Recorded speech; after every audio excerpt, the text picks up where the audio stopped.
morning, good afternoon, que kalispera. My name is Sharon Gerstel, and I'm the director of the UCLA Stavros Foundation Center for the Study of Hellenic Culture. My honor and joy, together with my dear colleague, Dr. George Manginis, academic director of the Benaki Museum, to welcome you to the continuation of the collaborative series, Hellenic Together. This series, which began with 6 lectures in the spring, continues with 4 additional lectures on Saturdays in the months of November and December. We will pause the series for the celebration of American Thanksgiving. I look forward to welcoming you to the entire series.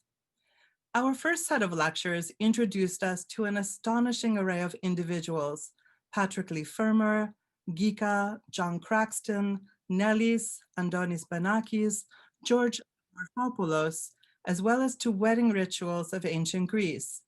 Those remote lectures sustained us through a very difficult period as they introduced us to the holdings of the Benaki and to Greeks and Philhellenes who placed the interests of the Hellenic state in many circumstances before their own. Before beginning today's event, which is being recorded, I would like to ask you to use the chat function of Zoom to tell us where you are at the moment. In the question and answer, you may either send questions through chat or unmute yourselves so that we can see you ask your questions.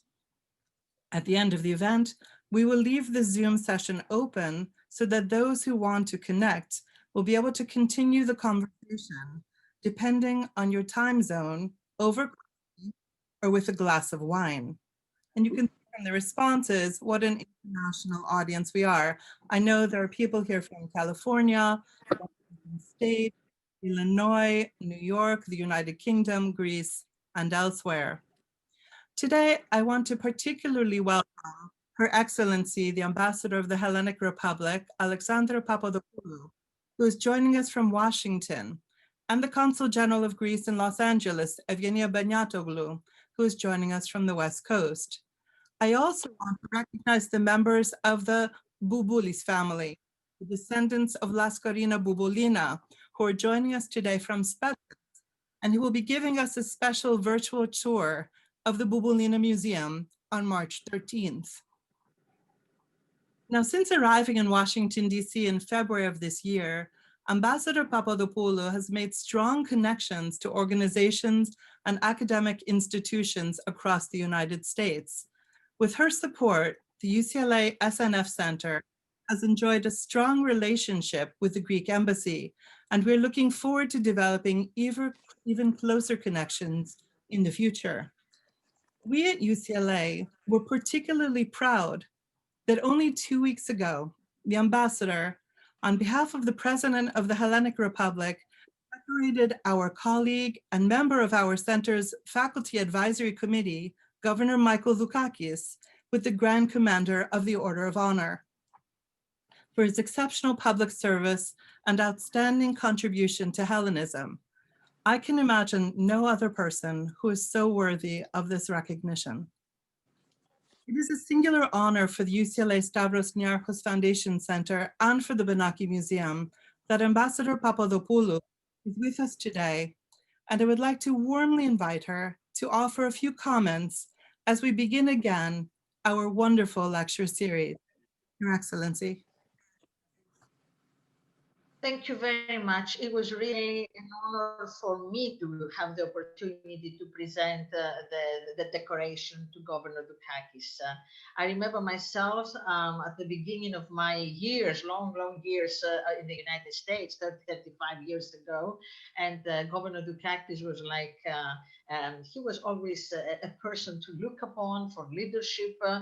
His contribution to public service, his contribution to Hellenic causes, to the Hellenic name has been enormous. And I was honored and very lucky to have this opportunity to go to Boston and present it to him on behalf of the Greek president, the president of the Greek Republic, and on behalf of the entire Greek people. I'm delighted really to celebrate today with you the continuing collaboration between the Benaki Museum in Athens and the UCLA Stavros Niarchos Foundation Center for the study of Hellenic culture in Los Angeles. And I'm so sorry, because of the coronavirus, this collaboration, this effort of the embassy to support the work of the foundation of the center in Los Angeles is done only through Zoom meetings. But things will get better, and I hope that I have the opportunity to come to Los Angeles and meet Ms. Gertzel in person and see the work with my own eyes. Those of you who have had the opportunity to visit the Benaki know that this is a unique museum that showcases the development of Greek culture through its different stages. It was founded by Antonis Benakis, a member of the Greek diaspora, who donated his collection to the Greek state in 1926 and is a prime example of the diaspora's tradition of benefaction towards Greece and its people, a tradition that continues to this day and is exemplified, of course, today by the Stavros Niarchos Foundation, whose generosity made the USCLA's Hellenic Center possible.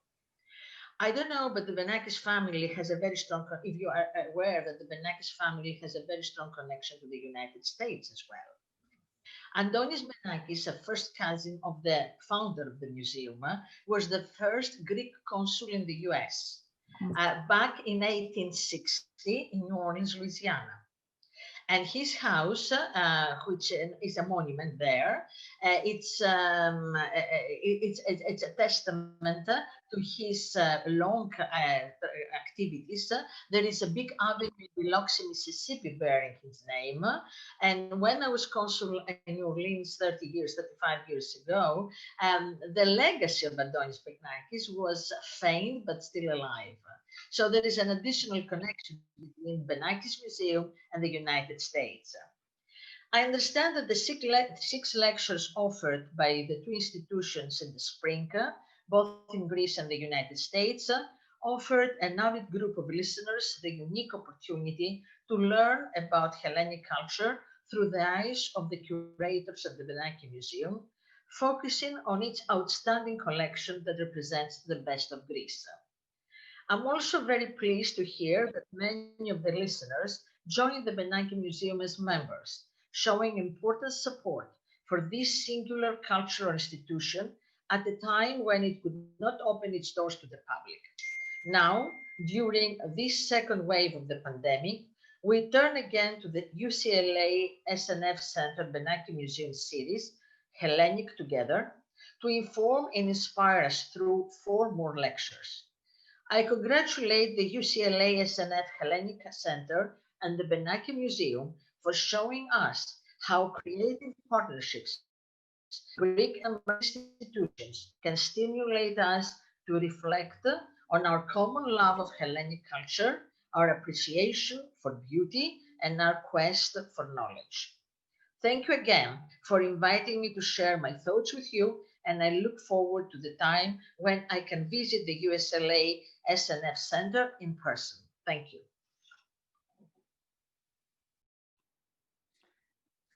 Thank you very much, Your Excellency, and thank you, Aaron, for your kind words. It is a great pleasure for all of us at the Benaki Museum to connect once more with our transatlantic and European group of friends on the occasion of the first lecture in the second series of Hellenic Together meetings. It was the first lockdown back in spring that brought us together. Well, today is the first day of another lockdown in Athens. And the second series of lectures, co-organized like the first by the UCLA Stavros Niarchos Foundation Center and the Benaki Museum, will continue until December and will hopefully help all of us counter the melancholy of the situation as it did a few months ago. For those joining us for the first time, I ought to give the blueprint of this series of lectures. Their aim is to showcase the collections of the Benaki, the research which is being conducted here, but also the exciting projects that we share with our partners at the Niarchos Center. And before we begin, some housekeeping. Tonight's lecture is being recorded. Our speaker has kindly agreed to take questions after the lecture. Should you wish to ask a question, please use the chat function, which appears on a bar at the bottom of your Zoom screen. If you click on chat, a separate window opens, you can pose your question. I shall make a note of all questions and shall ask them on a first come, first served basis. And some of you may even ask for you to ask it directly to our speaker.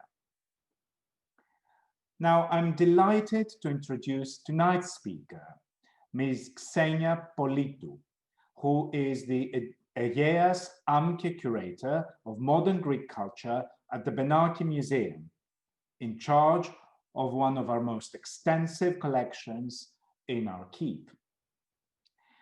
Xenia was born in Athens and studied French and comparative literature in Athens and Paris. She is a consummate costume historian and has worked for the Museum of the History of Greek Costume in Athens and for the National Archive of Greek Traditional Costume. So, she is eminently suitable for tonight's lecture, the topic of which was suggested by several of you during the previous series. So we are responding to popular demand. Xenia has also worked for the Peloponnesian Folklore Foundation on the celebrated exhibition Ptychosis, Folds and Pleats, Drapery from Ancient Greek Dress to 21st century fashion. Now, Ptychosis was the first international fashion exhibition in Greece, and it was presented at the Benaki Museum on Piraeus 138. Xenia's research interests include the study of Greek costume and Greek embroideries. She's a member of the International Council of Museums Costume Committee, as well as a founder member and the chairman of the Hellenic Costume Society.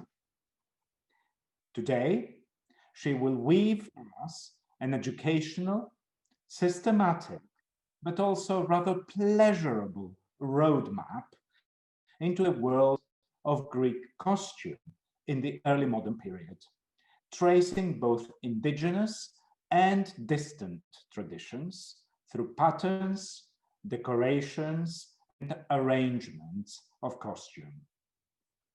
After the lecture, all participants will receive a document with information on videos you can watch and publications or gifts you can order from the Benaki online shop related to Greek costume. There will also be a link to our Benaki members page, the best way to keep in touch with all of us in Athens now and in the future. Now, without further delay, I would like to invite Xenia Politou, our Xenia, to talk to us on the costumes of women in Greece, styles, and references.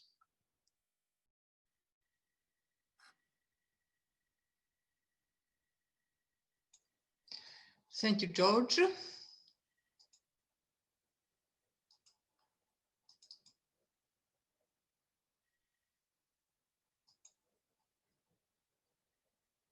Let me get ready to start.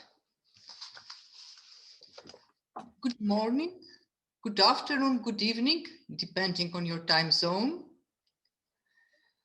Before starting the lecture, I'd like to let you know that English is my second foreign language.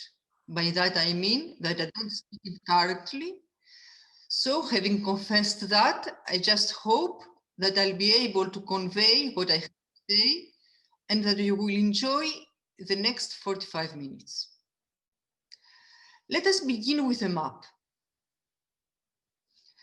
I suppose you are more or less familiar with Greek geography.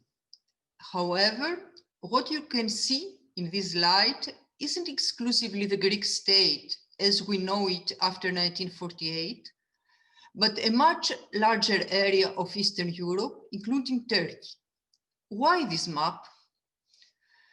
Greek costumes as they started to be studied in the early 20th century, or to be more precise, in the interwar period, owe their form and synthesis to a long history of historical adventures and commercial exchanges that date back to the 15th, 16th centuries.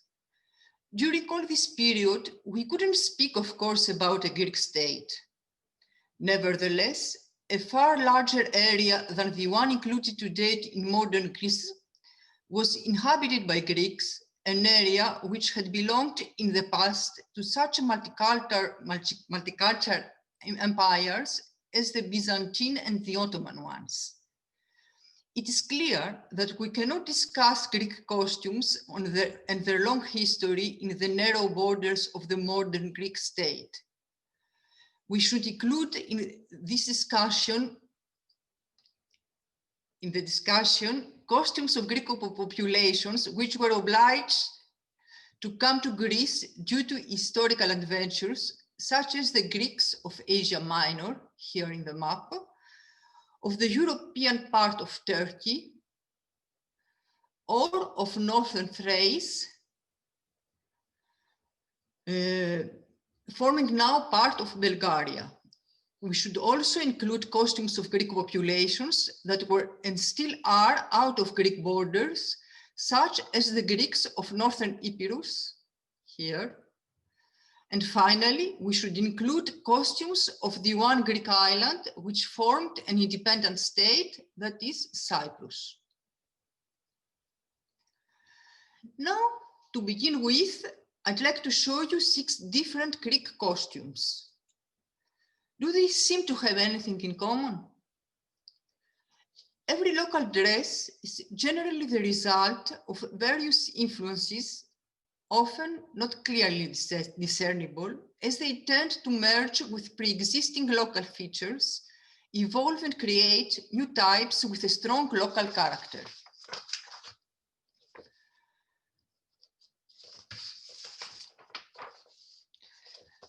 This results in a great number of local variations and gives the impression of complexity and wide variety.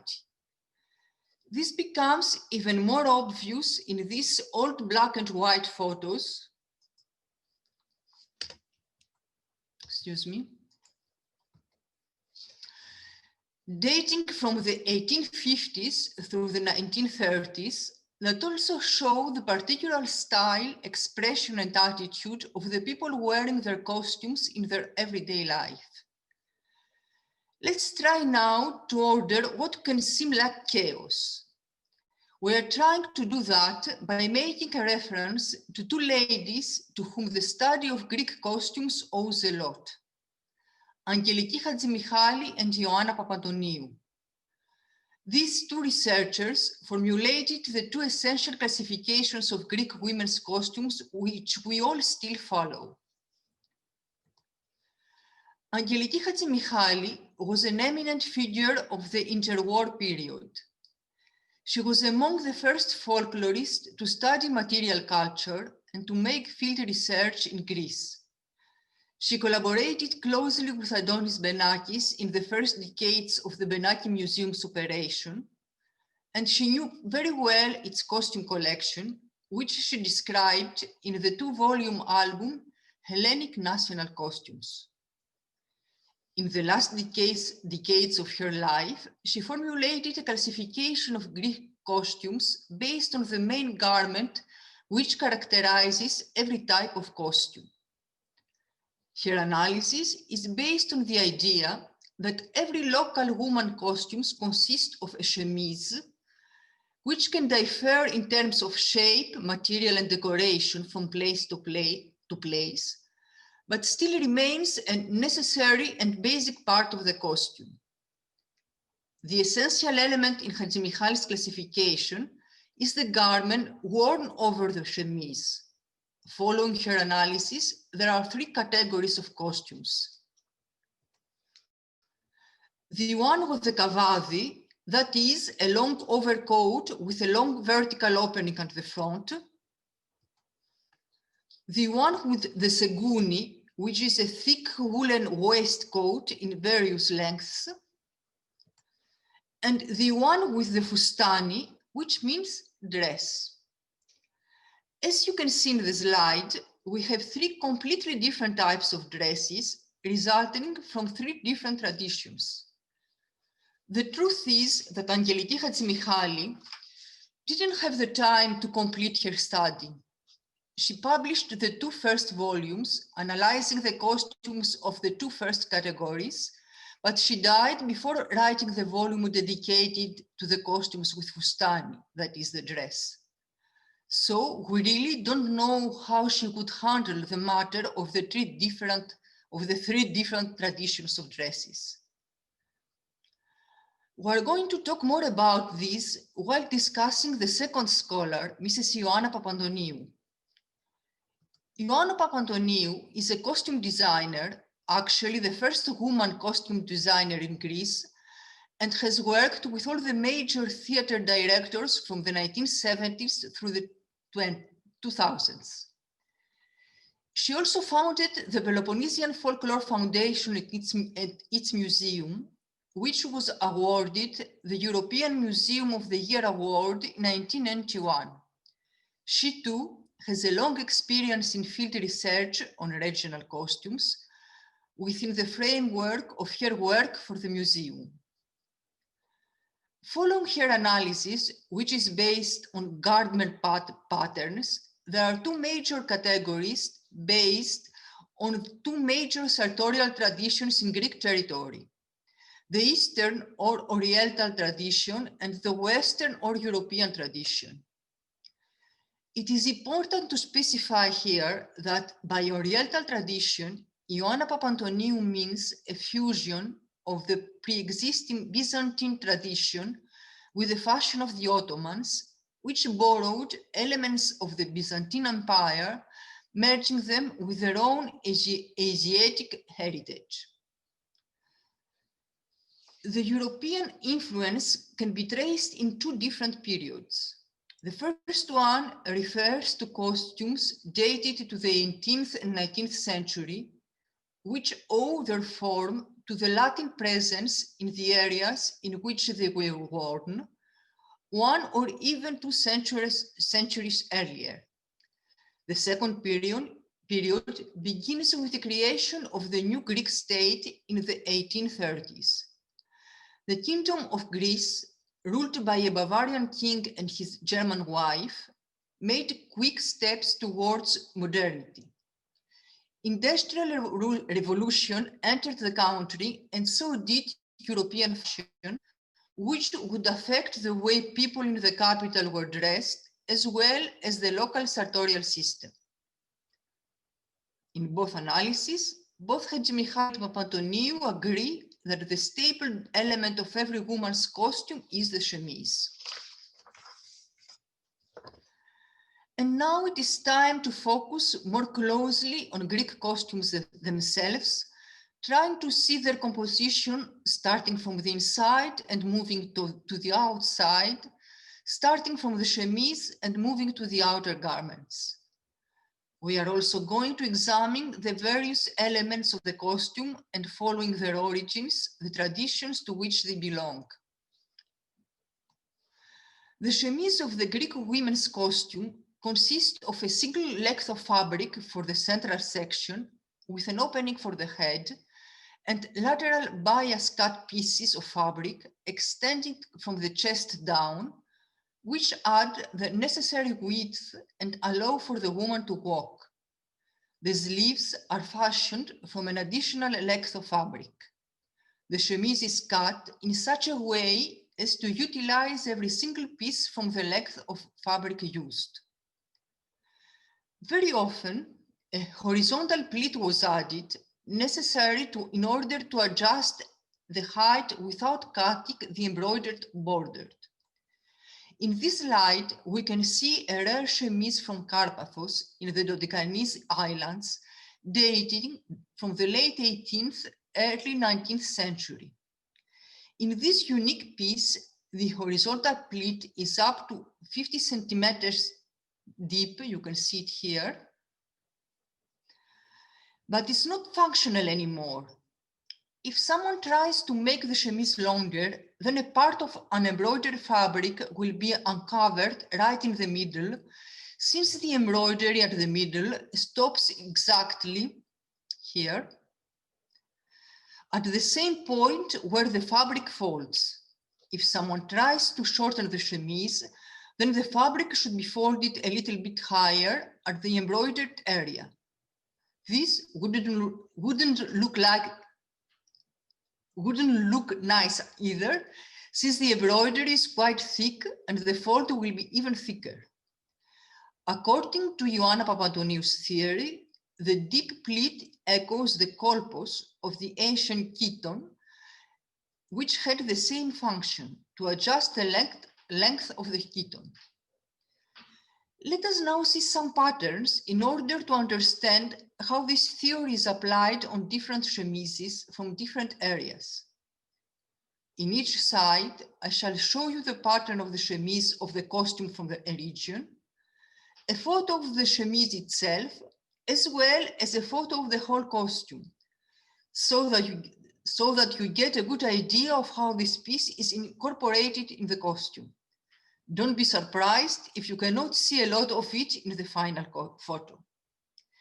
And let's start with the easier pattern, that is the one with the central section with the addition of one triangular piece on each side here.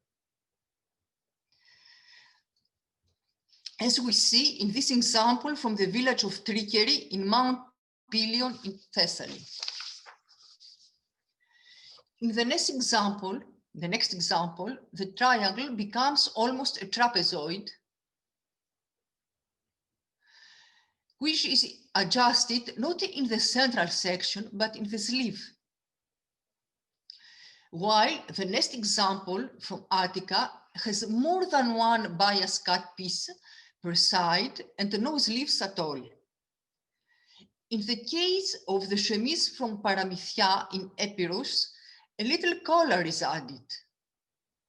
What is even more interesting is the use of many triangles sewn on both sides of the central section, which results in an extremely wide chemise. The next pattern is quite different, since the piece added on both sides is not a bias cut piece, but a rectangular one, and has a kind of extension along the sleeve. Before explaining the basic characteristics of what we called costumes with Latin reference, let's see two chemises from this category. The chemise of Corfu, very large, with pleats starting at the neck, and the chemise of the Astepalia costume, a small island in the Dodecanese. Here we have a rather mixed pattern. The chemise consists of two parts, the upper part with the bodice following the pattern of the chemise as we know it. Excuse me, here it is. Except for the sleeves, which are very large, and the skirt, which is quite large and also features pleats at the waist. Needless to say that we only saw a few examples out of great many. Every chemise of every costume of every region has its own variety of pattern with a smaller or bigger triangular piece, with a collar or not, with shorter, larger, longer, or narrower sleeves, or without any sleeves at all, as if the pattern of the piece is its actual identity card. Thanks to a repertory of patterns created by Ioanna Papantoniou, one can identify a piece only by its pattern, without even examining other, more evident elements, such as material or decoration.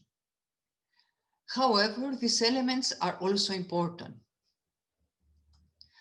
The main material out of which most chemises are made is hot woven cotton in its natural, undyed and unbleached color.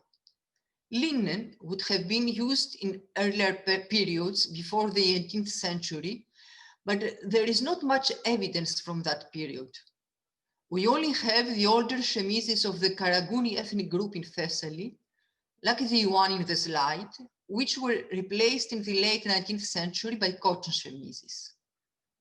Finally, in the costumes of the bourgeoisie, in some island costumes, or in costumes including dresses showing 19th century European influence, we also find hand-woven silk fabrics, usually striped or checked. Although the natural color of the raw material seems to be prevalent, there are some exceptions, as is the case of the bridal chemises of the refugee populations from Eastern Thrace, which are dyed in terracotta red. The chemises of the refugees from Northern Thrace have their sleeves only dyed in indigo. There are also two exceptions in silk in two island costumes, the chemises from Trickery and from the island of Skyros. Although Trickery is not actually an island, it is at the edge of Mount Pelion, near the sea, just opposite the Sporades Islands. Actually, the Trickery costume is related closely to the Sporades Islands costumes. As for the chemise of Skyros Island, this one too, as the Astypalia chemise we saw before, consists of two parts. The upper part is silken, and the bridal version is always dyed red, green, or even black.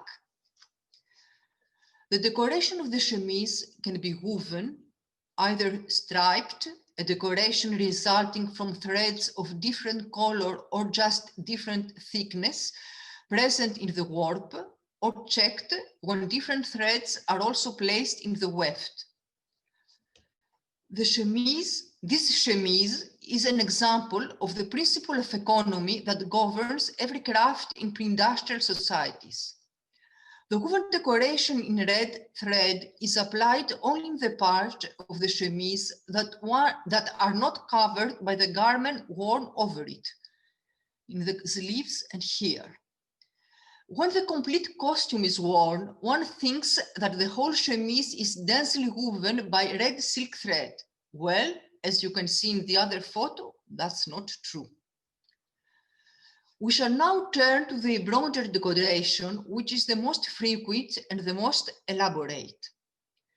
There is no time, I'm afraid, to analyze the variety of embroidered motifs that embellish Greek chemises. What I'll try to show you in a few slides is the way these motifs are arranged on the chemise's surface. We've just talked about the principle of economy that governs every craft. We also saw enough examples of costumes to understand that only a small part of the chemise can be seen under all the other garments worn over it. Keeping these two things in mind, we understand that the chemise should be mainly embroidered in the hem, here, in the hem, in the sleeves borders, in the front opening, when the overcoats were also open in this part, along the arms, if the sleeves were not covered, and sometimes a little bit along the seams, just enough to be seen under the apron. Excuse me.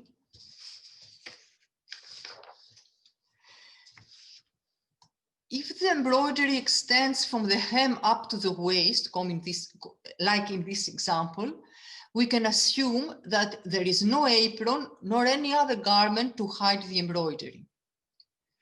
This is the same case as in the previous example with a different style of embroidery. Sometimes this impressive embroidery stays uncovered as it was meant to be, but sometimes it is sacrificed for the sake of a new trend, as is the case for these large aprons with white embroideries, which became fashionable in the 1920s and were adopted by some women in the villages of Attica. These women, following fashion, didn't hesitate to cover with these aprons the marvelous embroideries of their chemises. Fortunately, this was not the rule. In this photo, we see a young bride who combined the new trend with a display of the rich embroidery of her bridal chemise. She intelligently chose a short white apron that stops where the embroidery begins. The next example doesn't teach us anything new about the arrangement of embroideries on the chemise, but it is a very beautiful piece, richly decorated in two different styles of embroidery in the sleeves and in the hem. We shall conclude this discussion of the decoration of the chemise looking again at this rare example from Carpathos. It's quite an odd example from the late 18th or early 19th century, whereas the majority of garments and costumes presented here date from the 19th century. We don't have a lot of information about the costume to which it belonged, but we can see that it was embroidered in the front from top to bottom. Therefore, we can presume that it was worn without anything on top, or at least anything that would cover its embroideries. This theory is confirmed by the engraving by the German traveler Otto von Stackelberg, which represents a young girl from Kassos, an island near Carpathos, wearing exactly the same chemise and this chemise only. We dedicated a lot of time on the chemise, its pattern, its material, its decoration. We did this for several reasons, and I have already mentioned the first one. The chemise is common to all costumes of either the Eastern or the Western tradition. The second reason is that it may be the only piece of female costume that is 100% created from the beginning to the end by the women themselves. It is woven, sewn, and then embroidered by the young bride-to-be, who makes all the chemises for her future life, for her dowry. As far as embroidery is concerned, she starts preparing her dowry by embroidering the chemises for her old age, as these ones have the simpler decoration, the smaller motifs. When she is skillful enough in the art of embroidery, she goes on with the most decorated ones, leaving the bridal chemise at the end. It's important also to note that the chemise, a garment that touches the skin, has a major symbolic dimension for the woman. That's why she's in charge of its fabrication entirely. We'll see that this does not apply to garments that cover the chemise. For those, either the fabric, the sewing, or the decoration may be the result of work by professional artisans. We are going to follow Ioanna Papantoniou's analysis about the two main traditions which characterize the basic garments of the Greek sartorial system. What about the chemise? To which tradition does it belong? The chemise of Greek women's costume evolved from the dalmatic of Roman and Byzantine times, which evolved itself from the Roman tunic, a simple piece of fabric folded in the middle with an opening for the head. As we see in these patterns, the dalmatic had already acquired a more elaborate pattern than the tunic. The same principles that governs the manufacture of the chemise, that is, to make the optimal use of a length of fabric in order to create a garment, seems also to govern the Coptic tunic, especially as we see it in both the tunic and the chemise in this light. By the term Coptic, I'm referring to costume originating from Egypt during the late antique period, from the 4th to the 10th century, associated with the Christian Copts. The tunic and the chemise are woven in opposite directions. In the case of the Coptic tunic, the weaver weaves from left to right, here, starting from the left sleeve, while in the case of the Greek chemise, the weaver weaves from bottom to top. We have here two different weaving technologies and two different kinds of looms producing similar results. The pattern of the dalmatic survived in modern times in the sartorial system of the Greek Orthodox Church and the pattern of the sakos, which has exactly the same form. As for the Coptic tunic, although there may not exist a direct reference to it in modern Greek chemises as far as pattern is concerned, there is an interesting similarity with the bridal chemise from the village of Episkopi near Nausa in central Macedonia. There, instead of having an embroidered border in the hem, as is the rule for all other chemises, two embroidered square patterns here make direct reference to the decorative patterns of the Coptic tunic. They appear in this wall painting depicting the Empress Theodora here, but also in a much smaller scale in the Coptic tunic we already saw in the previous slide here. So if we have to decide to which tradition the chemise of the Greek women's costume belongs, we can easily answer that it belongs to the Eastern tradition, insofar this tradition includes the older Byzantine heritage that evolved with new patterns in the new Byzantine rural sartorial system prevalent in quite a large geographical area. The urban population of this area, governed by the Ottomans from the 15th century onwards, avidly adopted a common form of dress which could be called the Ottoman style of dress. According to Ioanna Papantoniou, it is not very clear which elements this style owes to the Ottomans themselves or to the pre-existing Byzantine dress, which conquered the conquerors with its luxury. In any case, this style, originating from Constantinople, was common to the bourgeoisie all over the Ottoman Empire, whatever its religion. By bourgeoisie, I refer to a class which was living either in the cities or in the country, and was in charge of collecting taxes and of the administration.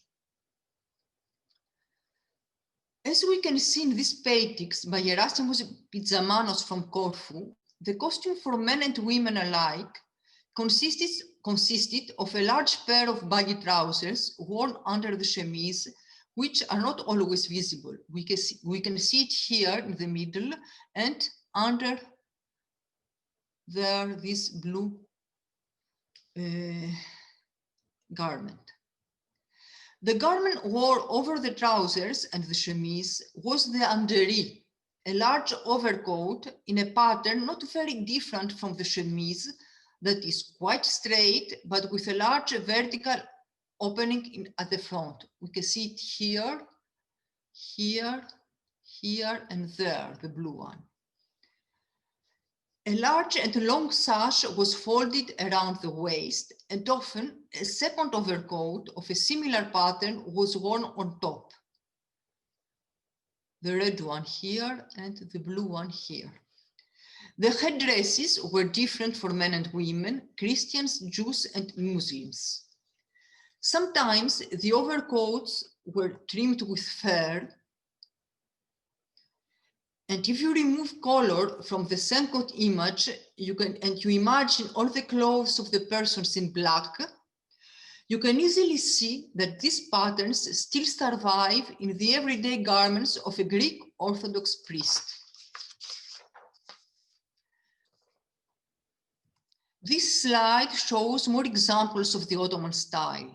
Some more bourgeois or noblemen and noble women depicted by the French traveler Louis Dupré in the early 19th century.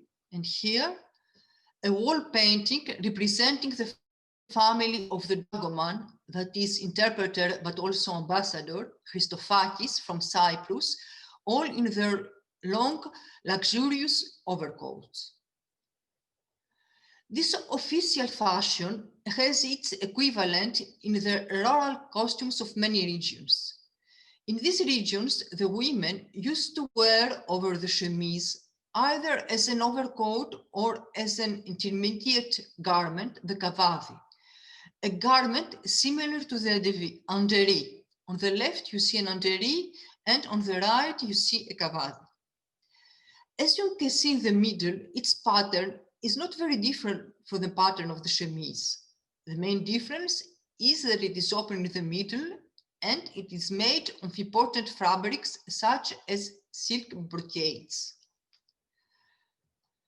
Costumes with garments of this kind appear in the East, of course, either in Cyprus, in the Greek communities of Asia Minor, in some islands in the Dodecanese, in Thrace, but also in Eastern Thessaly and in Epirus. These garments can be made of luxurious brocade silks or gold embroidered velvets, even trimmed with fur, as is the case in these costumes from Scilly in Cappadocia and from Kos and Castellorizo in the Dodecanese. In Scilly and in Castellorizo, as in the case of the rich nobleman, the costume comprises two overcoats. In the case of Scilly, both, you see here, are made of the same fabric, but the external one is trimmed with fur. In the case of Castellorizo, the one worn over the chemise, you see it here, is made in this example of velvet brocade, and the overcoat is always made of gold embroidered velvet trimmed with fur. They can also be made of simpler silk textiles like these striped fabrics, or even of simple homemade cotton fabrics woven by the women themselves, like the ones from Carpathos or Cyprus. In the Cyclades, we find a special overcoat that we could possibly include in this category. It's the doulamas, a garment called by a Turkish name, but made of the finest quality silks from Lyon in France, cut in a pattern that combines features from both east and west. The first impression of the long overcoat trimmed with fur or passementerie reminds us of the oriental overcoats we have seen so far. A simple glass at the back, though, with its narrow waist, betrays references,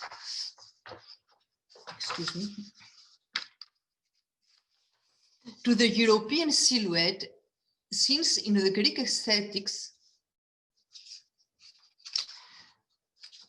to the European silhouette, since in the Greek aesthetics of the period, the waist was never accentuated.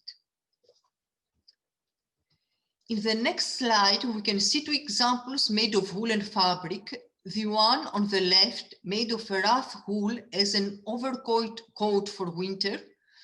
The one on the right, a bridal garment made of felt covered with silk and gold embroidery. The next garment we are going to examine is a subcategory of the Eastern overcoat we just saw. It is not as long as the overcoats so far. It's always made of cotton and sometimes it's starched. Sewing, dyeing, starching, even embroidering the sayas, as this garment was called, was the work of a professional tailor. The sayas was exclusively worn in Central Macedonia. In Kapoutsida, near Thessaloniki, it was embroidered on the bottom corners on either sides of the front opening. But that was an exception of the way the sayas was decorated. In the region of Rumluki, the sayas was embroidered on the inside corners of the front panels, and the embroideries were only visible when the corners were turned back and fixed to the back of the garment. The same thing happened in other regions where the sayas was worn, creating a garment with multiple functions. In festive occasions, the embroidered corners of the overcoat were turned back, decorating the back and the whole costume. In church, but also in mourning, the corners were left hanging, hiding the embroidery and giving to the costume a more somber look. Another basic garment with a much more elaborate pattern was also in the Eastern tradition. Even if the basic idea is the same, that is a central panel for the back plus supplementary pieces of fabric to obtain the desirable width, we can see how much more complicated the pattern is. This garment is mostly called seguni, is made of woolen fult fabric, and is always sewed and embroidered by professional tailors and embroiderers, the terzides, by the Turkish word terzis, which means tailor. It is a purely male garment, as we can see in the map. It appears in costumes from Epirus, Central Greece, and the Peloponnese. As I have already told you, it is made of woolen yarn, either in white natural color, or black natural again, or dyed black if the white one was not clear enough. It can be sparsely decorated, as in these examples, or it can be almost entirely covered with embroideries, offering some of the most impressive examples of the art of terzides. The embroideries executed by the terzides were applique embroideries. They were worked with twisted threads, silk, metallic, or woolen, which didn't pass through the fabric, but were fixed on it by small stitches of fine cotton thread in similar color.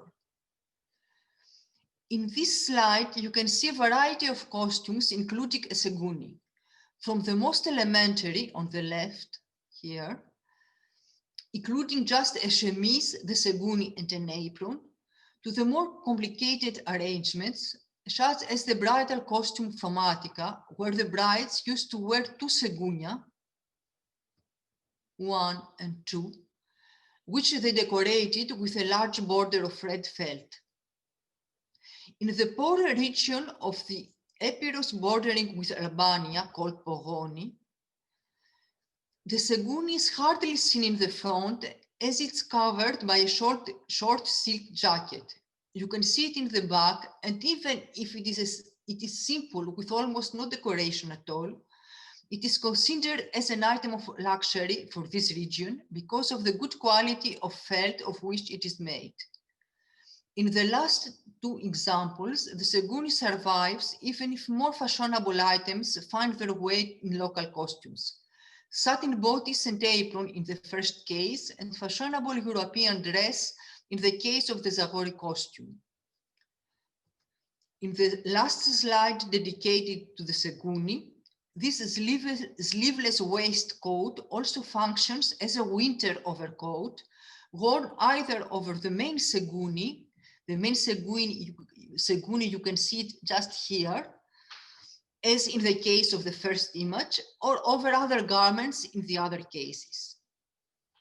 The last garment of the Eastern tradition is dress, the pattern of which is quite similar to the pattern of the chemise, but without the sleeves. This kind of dress appears in northern Thrace, mainly northern Greece, mainly in Thrace, where it is the characteristic garment of women's costume, in the island of Thassos, and in the northern Aegean, and as an intermediate garment in some villages in Central Macedonia, where the sayas is the outer garment. Ioanna Papantoniou considers the costumes that include this kind of dress as a rural expression of the post-Byzantine dress. The fact that the region where these dresses mostly appear is Thrace, the wider countryside of Constantinople, the capital of the Byzantine Empire, supports this theory. In Thrace, this dress can be made of starched cotton, wool, or even silk.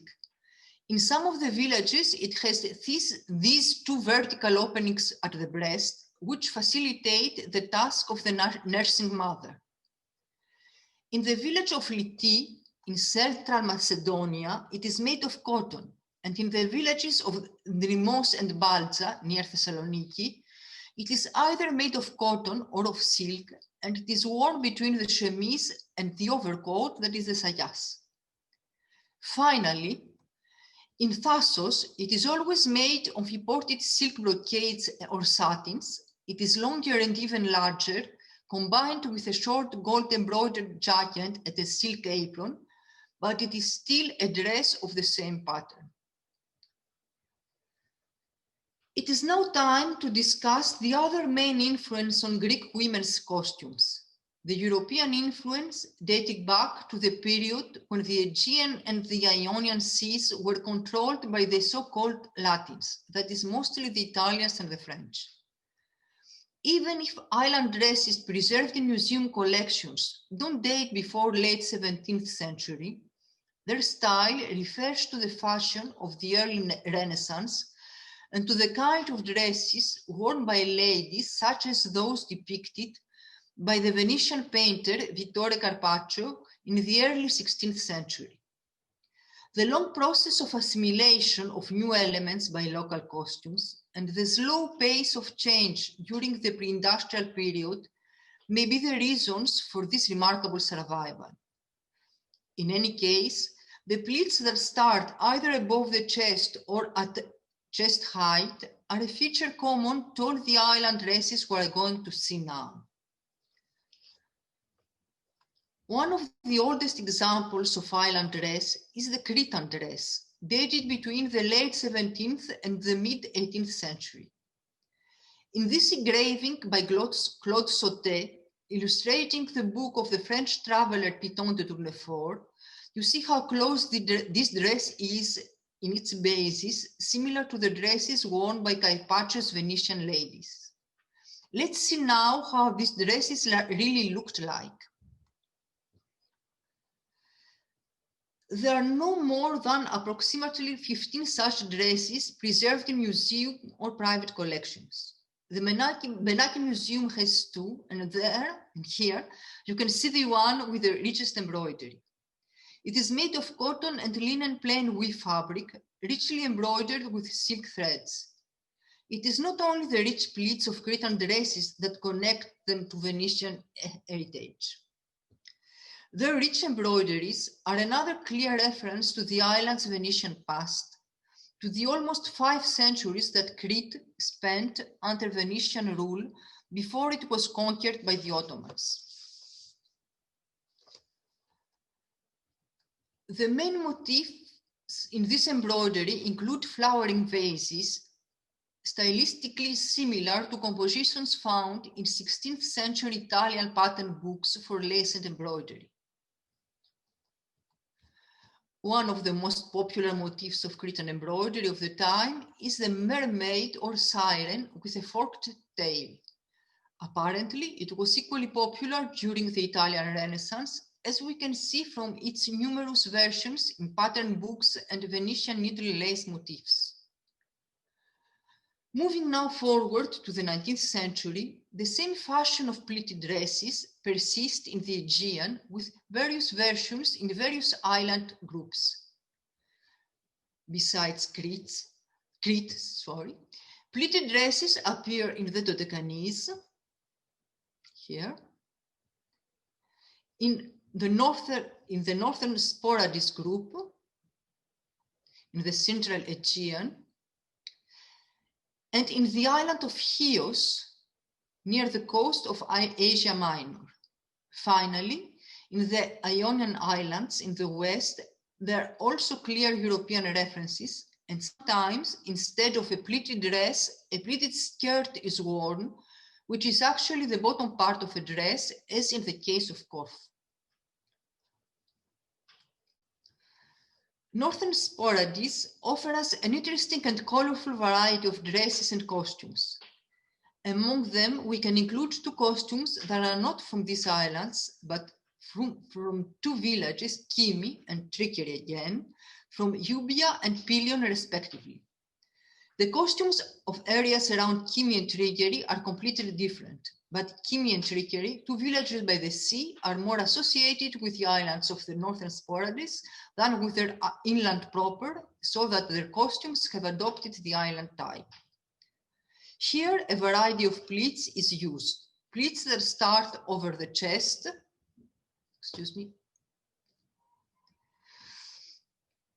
at the chest or at the waist, and pleats of various depths.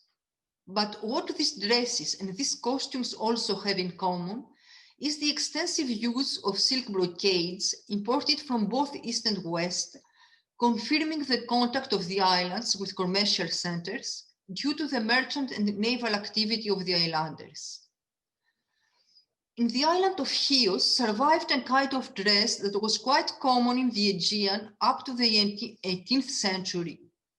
It was worn in the Cyclades, as we can see in this engraving by Tournefort, but also in this depiction of a girl from Naxos by the Dutch von Ramph, and in engravings by many more European travelers that came to Greece in the 18th century. The difference between this pleated dress and the dresses we saw up to now is that it is quite short, not even reaching the knees, and sometimes it looks like a long pleated waistcoat, as we see in this painting by Louis Dupré. You see, this lady was just that red waistcoat dress and then the chemise. The other typical feature of these dresses is that they are often left open at the front. This opening, which probably facilitates the nursing mother, is hidden by all kinds of pieces of cloth, mostly precious, imported brocades or embroideries, which at the same time embellish the plain in any other respect costume. And if this is not quite obvious in these depictions, it is verified by the survival of these dresses in the island of Chios. In the costume of Pyrgi, a village in Chios, the pleated dress made of rough white cotton fabric is longer than in the past, but a luxurious silk textile hides almost the entire front of the costume, hiding the opening of the dress.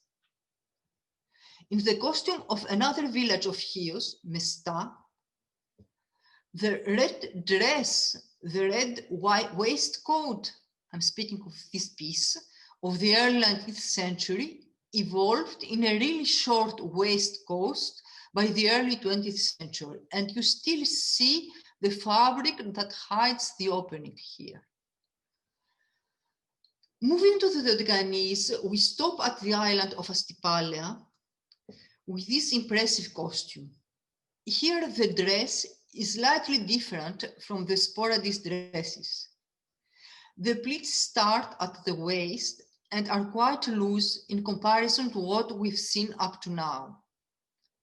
Speaking of European references, it is interesting to mention here Ioanna Papatonio's theory that Astipalea's pleated dress references 15th century planned, a long and pleated garment common to all European people, men and women.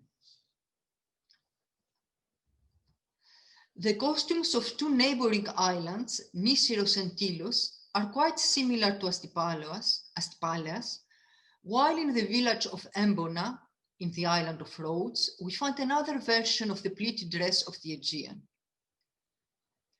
In some cases, we don't have a whole dress, but just a pleated skirt, probably what was left from a dress used in the past. Once again, this happens in islands that spent periods under Latin rule: Corfu, Cyprus, and Crete, in this case, in some late 18th, 19th century costumes. We are going to stay in Corfu for a little while more. Corfu and the Ionian Islands have never, or almost never, been ruled by the Ottomans. Instead, the long period of Venetian rule left a strong imprint on their local costumes. You need only to compare these old black and white photos of ladies from Calabria, Italy, in their local costumes with the ones of ladies from Corfu. Look at the way they arranged their jewelry at the chest, here and here. Look at their everyday headdresses, here and here. Finally, we come to the final phase of our story, the invasion of the 19th century European fashion in modern Greece. The dress you see here is not a 19th century fashion dress, or at least it's not just that. It's part of the Castoria local costume. How did all this start? European fashion was accessible to a limited number of educated Greeks in contact with Europe, even before the creation of the new state in the 1830s. But under the influence of Queen Amalia, King Otto's wife, and the outfit she devised for the ladies of her court, local costumes of urban centers adopted a long silk dress or skirt based on the Western style. Amalia, in order to create this new court costume, used elements of contemporary fashion of her time. This was mostly obvious in the silk dress, whose sleeves, nevertheless, took the form of the Oriental underi sleeves here. To this dress, she added a velvet bolero with gold embroideries, like the ones worn by Greek women in the islands, but far narrower, so that it accentuated the waist the way European fashion dictated. The jewelry was purely European, and the costume was completed with an Oriental fez. The success of this costume was absolute. It became the new national costume. It was adopted by many Greek women, not only in the Greek state, but even outside its borders. And interesting variations where local accessories were added, like the headscarf in the case of Spetses here on the left. It even inspired similar costumes in the urban centers of other Balkan countries, as we can see in this portrait of a Serbian lady. European fashion invaded the capital, where Athenian ladies adopted it as it was in their wish to become modern, to belong to a new class in contact with Europe. But European fashion also infiltrated the countryside, merging with pre-existing local costumes, replacing older garments and forming new ensembles. These long dresses, not always made of silk, cut in various patterns, became the essential component of costumes and were completed with local overcoats and waistcoats, aprons, and indispensable headdresses. They even became a trend among some communities of the Valakhs, an ethnic group of nomad shepherds who in Metsovo combined the silk dress with a rough woolen overcoat, as you can see it here a little bit. In some other cases, the influence of European fashion merged into a kind of ensemble consisting of a skirt and a blouse, either silk, as in the case of the refugees from Visa in European Turkey, or from a hand-woven cotton fabric, as in the villages of the Peloponnese. The same ensemble was, and still is, quite popular in the Dodecanese.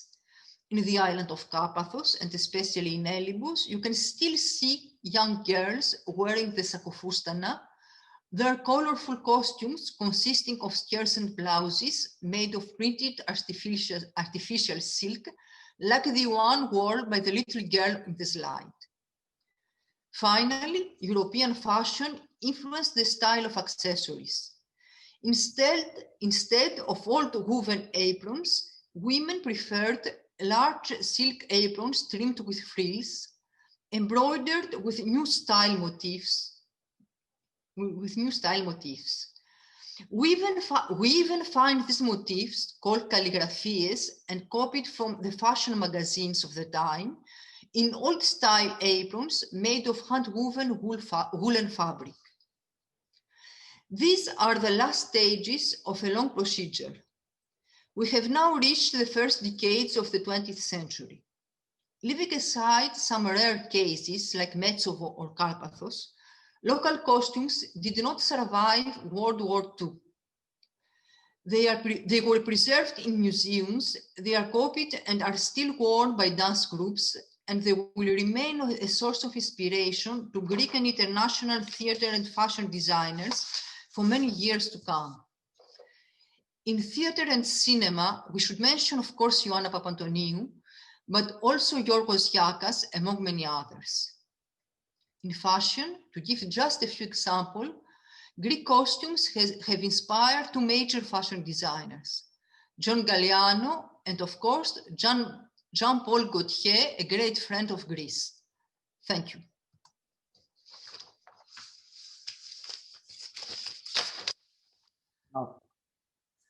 Thank you very much, Xenia, for this illuminating lecture, which literally sort of brought together, as I expected from you, in a very systematic fashion, the disparate elements of costumes, which look at first glance incredibly varied and incredibly diverse. So in order to bring some order to this visual chaos through pattern is quite something.